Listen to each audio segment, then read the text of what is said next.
Welcome everyone. You want your simple sketches to look like realistic drawings, but you don't know how to do it. Today I am going to show you what you need to learn and practice to go from a simple sketch to realistic form. Drawings that actually look like what they're supposed to look like. Things that are recognized instantly when viewed by somebody else. Let's create. So we made it as simple as possible to get you started. This would be your white square, so don't touch it. This would be your black square, all right? And this is the gray one. This is where the transition happens between white and black. Okay, let's start with the black one.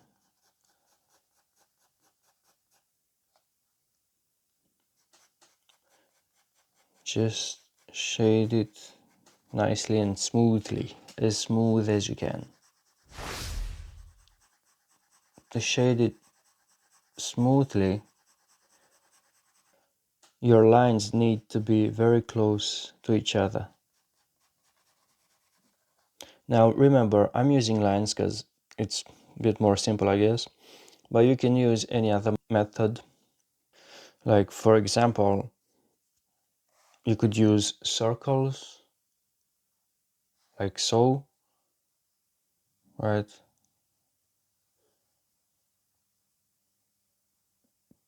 That's a good method I use. Or lines, like so. You can even change direction to get more coverage, right? Or you can just go crazy and just do crazy marks.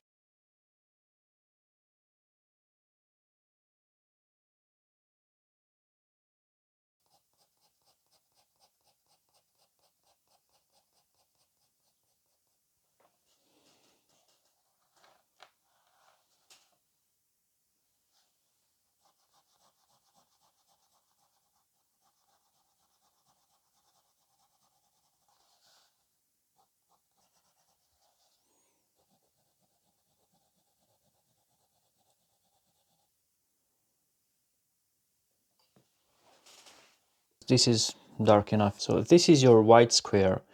This is your black square, right? So what's in between? If you add white and black, what do you get? You get gray.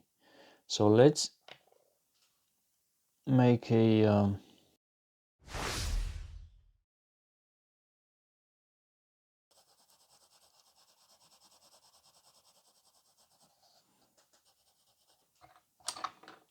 let's darken it a bit more.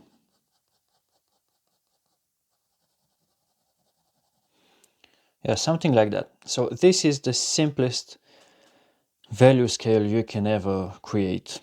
You got white, gray, and black. And gray is the transition between white and black, or black and white. Right? Black would be, I don't know, shadows, cast shadows. White would be reflected light. And gray would be the in-betweens where light starts to fade. Okay, so this is very simple. You can also do this kind of value scale where the transition is actually seamless, not like here where it's a straight line.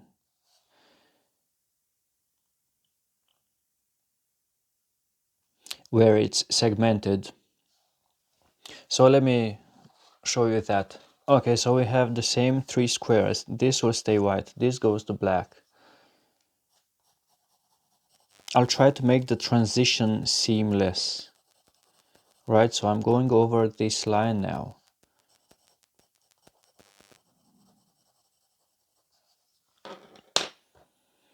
I I go from 4H to 4B.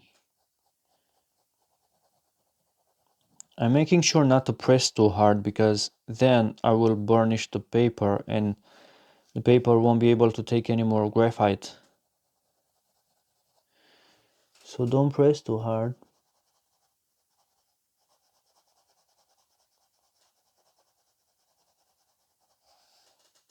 I need to constantly remind myself that because I kind of tend to press a lot,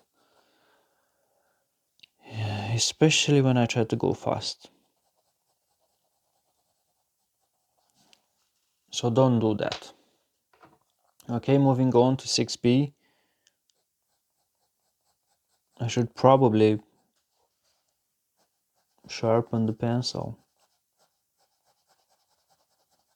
right? And yes, I will. I will not be lazy, because if the tip is rounded, right, like you see here, and it's not too sharp, then I won't be able to apply a lot of graphite. And because of that, I tend to press harder, obviously, and I will end up by burnishing the paper, ruining the tooth of the paper, and then I will not be able to get the desired effect.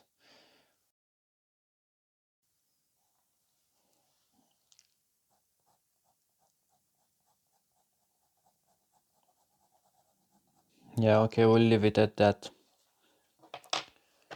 Okay, so now it's time for the transition. I'm using 4H again, right?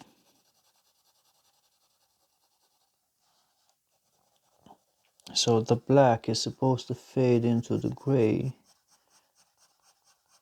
So from right to left, just pull the graphite over this line.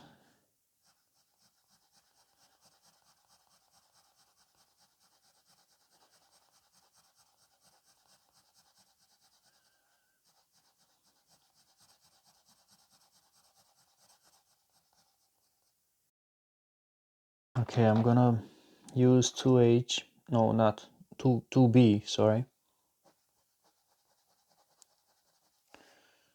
It's too sharp.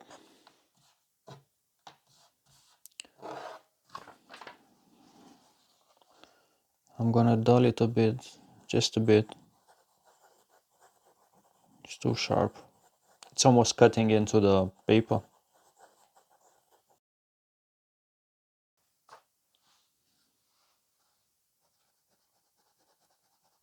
Much better. Okay.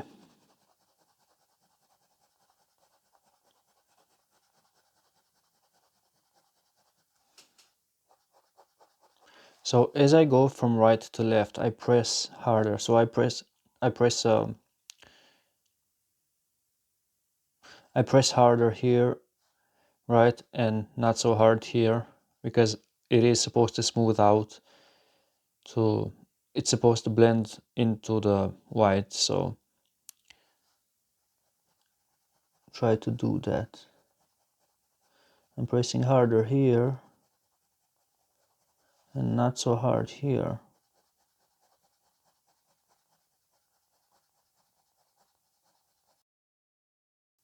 So this will require more layers. Always work in layers. Unless you're super skilled and you can do it from, just one layer, which is possible, but you need to be really skilled.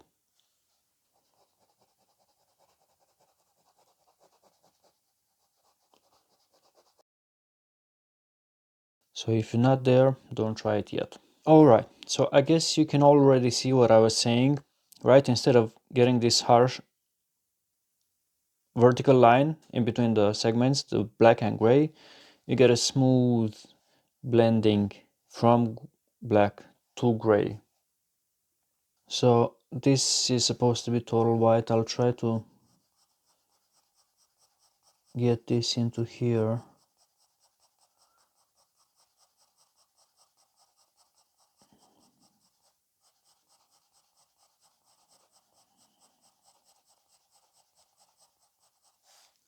Okay, everything needs to be really gradual and it will take some time, so please be patient.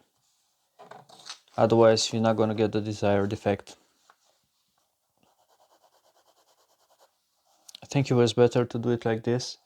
holding the pencil like this and using the lateral side of it because it's faster, you can apply more graphite. And you can control the how smooth it is. I'm using 2B now. I go from right to left, not applying too much pressure. I'm trying to get rid of these lines. Do you see here? There's still a quite harsh line, and here, and those shouldn't be so obvious. They shouldn't be obvious at all, actually. Okay, I kind of got rid of this one, which is great.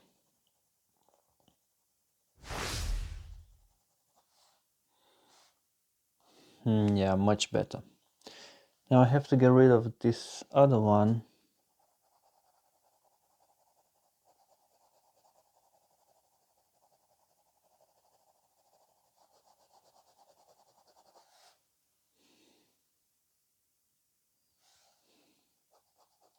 And now applying even less pressure.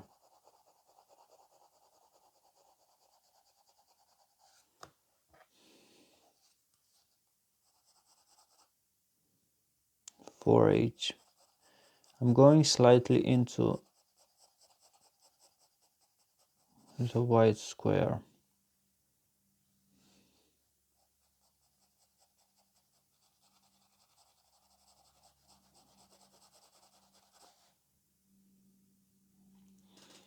Not too much though.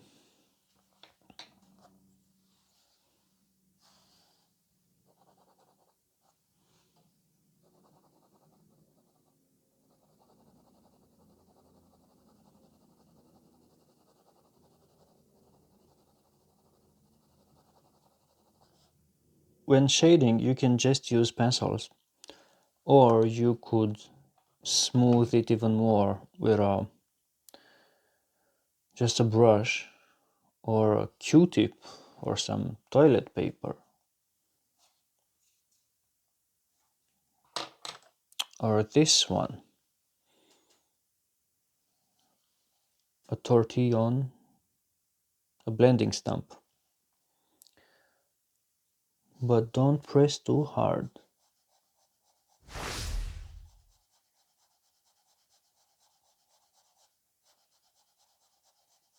It makes everything come together, which is really nice.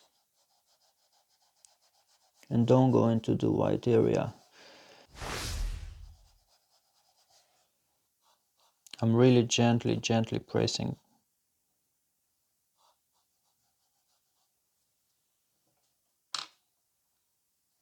Okay, so that's about it. That's how it should look like when it transitions from dark to light without.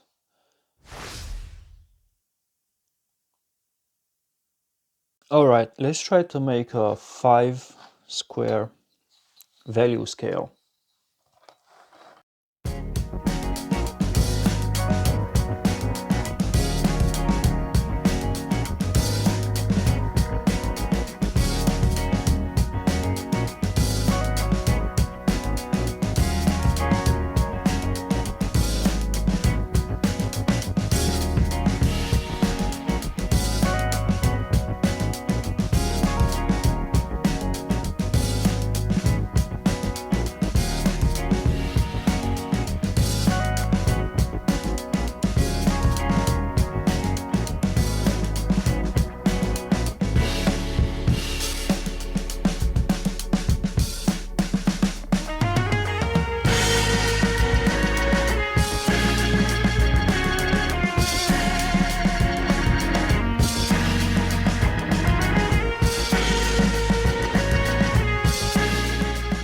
This is the 5 squares value scale.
Here's a fun way to practice the value scale. Let's pretend your name is Andrew or Andrea. Obviously, this can be any letter according to your name.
Alright, we're gonna make a little drawing to show you how exactly to use value scale.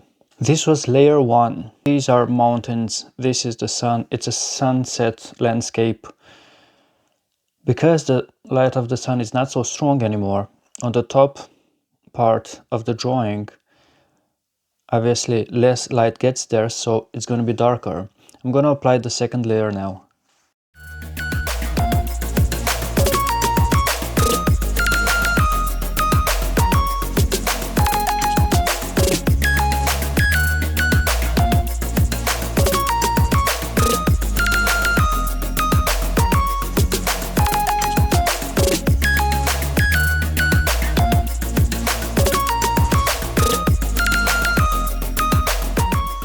We're going from dark to light. So it's going to be a gradation from dark to light, right? This is how we use the value scale for this example. And remember, layering is very important. If you don't layer, it's not going to look right. Now, the way you get this effect is by pressing harder here on where it should be darker and lighter, less pressure as you go down where there's more light.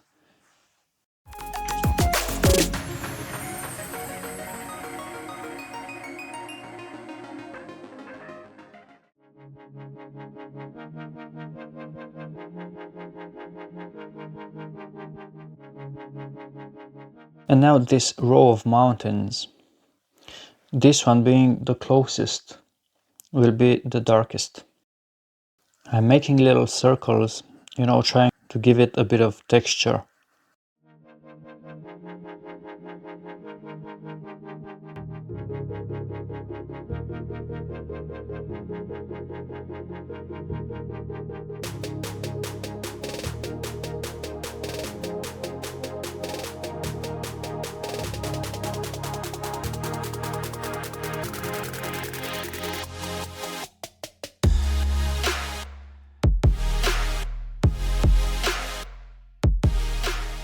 Alright, going in with the third mountain.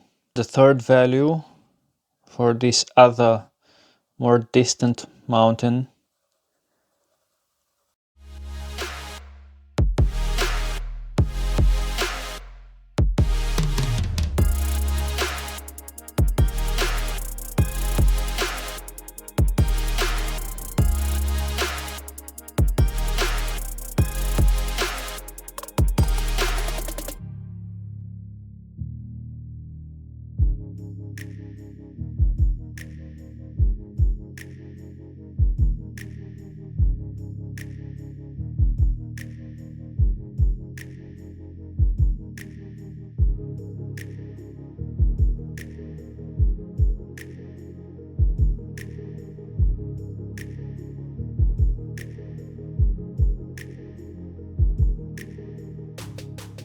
So here the upmost part would be value 2, I guess, on this scale that we used for this drawing, and it quickly descends into value 3, 4, and right around here, I guess this would be value 6.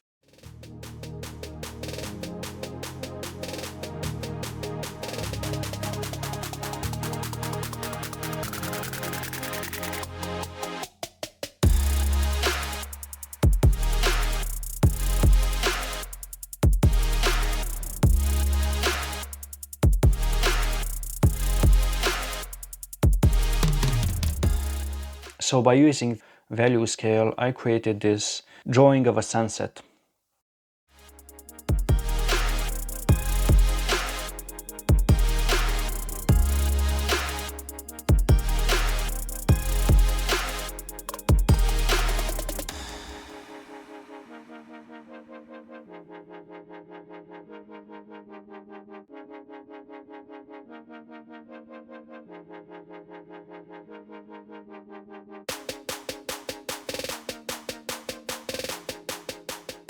This being the sixth value, you can see it here around the sun, where the light is brightest from the sunset, so you're not going to have a lot of value. This was a quick demonstration of how you can use values.